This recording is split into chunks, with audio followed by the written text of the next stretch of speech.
have seen our first guest on Showtime's original The Latin Divas of Comedy special, which paved the way for female Latina comedians. Since then, she was selected as one of the 22 top comedians to watch, and she opened for El Gran Combo de Puerto Rico, the iconic salsa band, for their 60th anniversary world tour. And she is performing at the Cuchi-Frito Comedy Festival right here in New York on June 15th in honor of Caribbean Heritage Month.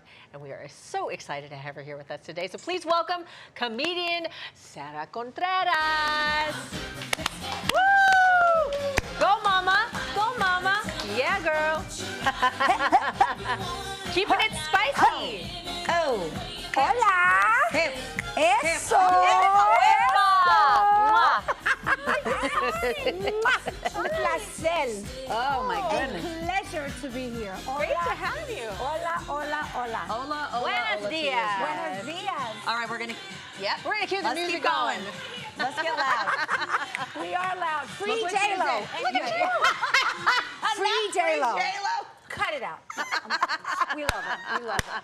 I am at WPIX. Look at you. Oh my goodness. Larger than life. This is the home of Chilla Theater. You guys have no idea what these are the boomers. I remember Chilla Theater and the weird hand. Anyway. Well, we used to be somebody back in the day. Yeah. That's crazy. Yeah. Welcome. It's so nice to Thank meet you. The Cuchi-Frito Comedy Festival. Wow. That was the brainchild of a comedian who I love named Imagine and his partner, Sofia Negron, who decided, you know what, it's Caribbean Heritage Month. We think it's time to put together an all Puerto Rican comedy lineup. So I am thrilled to be headlining that on Saturday. Yeah. Listen, the Caribbean is an amazing part of the world. It is an amazing part of this country. Everyone who came here and contributed to the economy and brought their culture and their language and their food. Yeah. Yeah. So it was a necessary step. Well, you are a proud Puerto Rican, Yes. but you're also a proud Brooklynite. That's right. Right? I mean, I am originally from Bed-Stuy. Ooh. Back when it was still do or die. Have you been to Bed-Stuy lately? It's more like vegan pie. So, not exactly the Things Brooklyn. changed, right? I mean, listen, it was just, when we grew up, I'm a project girl. I know you thought I was one of those East Hampton Puerto Ricans, but no, I'm a project We know girl some of out those. of Bed-Stuy, and you know, it was an experiment. And then eventually the playgrounds were just overridden with prostitutes and drug addicts, so we played with them.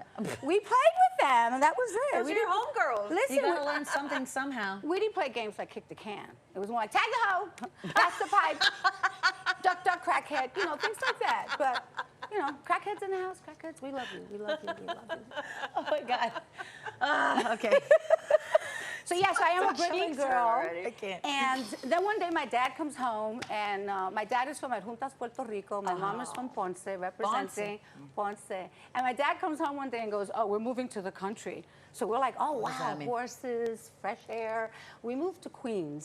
And Stop it. not quite the country, but maybe a little bit of an upgrade. But Oh, yeah, okay. so I'm a native New Yorker all the way. She's a native New I am a Yorker. native New Yorker. Okay. Great fun. You've also been married for quite some time. How is the relationship going? Well, you know what? I raised 2 children and an ex-husband. So the ex-husband was Dominican. I was married for a very long time.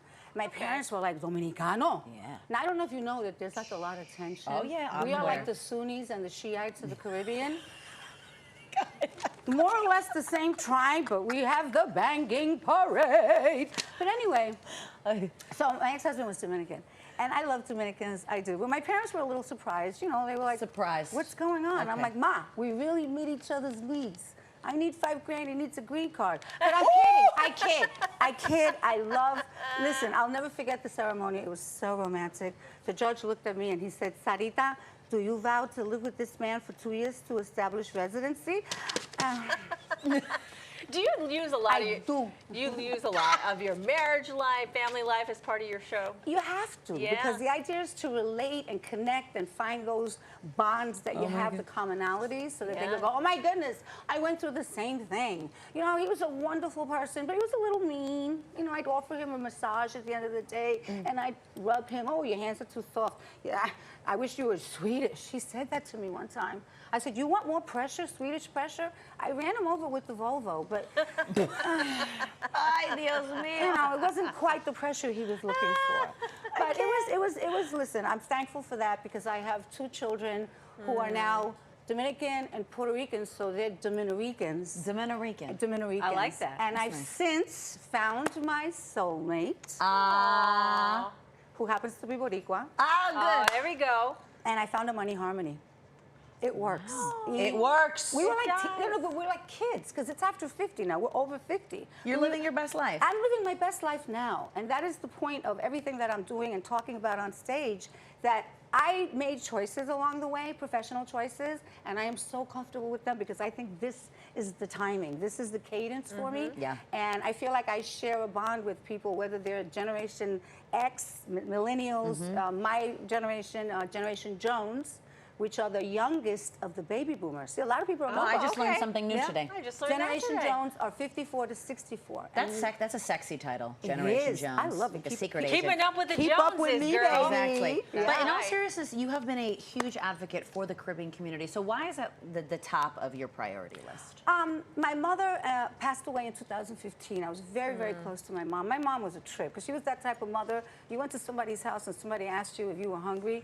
You looked at her, Mom, am I hungry? Like, you had to ask. 'Cause she did not play. Like, she beat me once with a 6-pack of Malta in the most loving, wonderful way. But she passed away in 2015. It was very traumatic for me. And I felt this need to reconnect with my homeland, which even though I was born in Brooklyn, I have this very strong connection. Puerto of Ricans course. are very, very connected yes. to the island for a lot of different reasons. But at that point, I said, you know what, let me start thinking about buying a home. And I just feel like, you know, Puerto Rico, New York has the highest population of the Yeah, that's right. diaspora Yeah. that has come here. And I feel like, you know, New York, for me, is so typically Puerto Rican. So I felt like Caribbean heritage. I feel like now I buy something, I now own 2 properties in Fajardo, Puerto Rico. Yes, certainly that was a inspirational. big, big chunk of my need to connect with the Caribbean, to feel like I was going home. And I'm sure you are a beacon for Puerto Ricans in Puerto Rico and here, and we thank you for that and for being here, Sara Contreras. I am so thrilled.